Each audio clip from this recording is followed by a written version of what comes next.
Bonjour à tous, aujourd'hui une vidéo toujours sur les fractions, mais après s'être intéressé à l'addition-soustraction, il nous reste à nous intéresser à la multiplication et la division. Alors, il faut déjà savoir que si vous avez compris l'addition-soustraction, vous avez compris le plus compliqué. Ce qui va suivre, c'est une partie de plaisir en comparaison.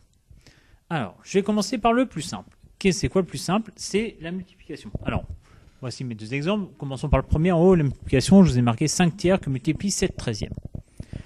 Comment je fais ça? Tout simple.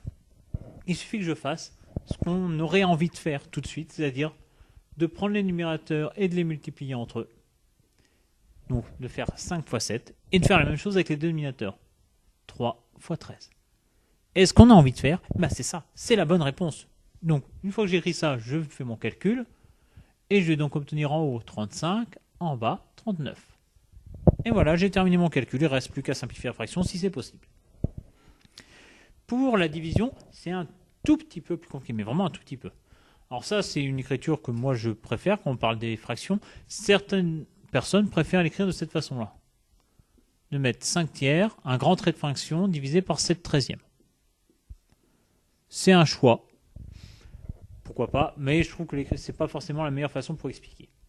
Alors, la division a été, quand on est mathématicien, ça nous embête. C'est compliqué une division, on préférait faire une multiplication. Et on a le droit de faire une multiplication. On en a le droit. Pourquoi? Parce qu'il se trouve que diviser par un nombre, ça veut dire multiplier par son inverse.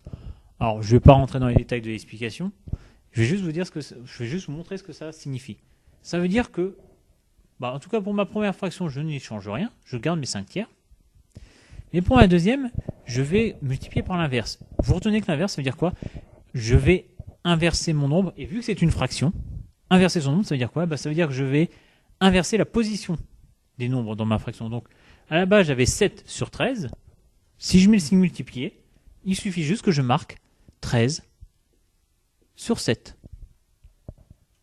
Et là, vous avez fini, parce que là, on est comme sur le cas de départ. Ce qui veut dire que après, je peux faire mon grand trait de fraction en faisant en haut 5 fois 13 sur 3 fois 7.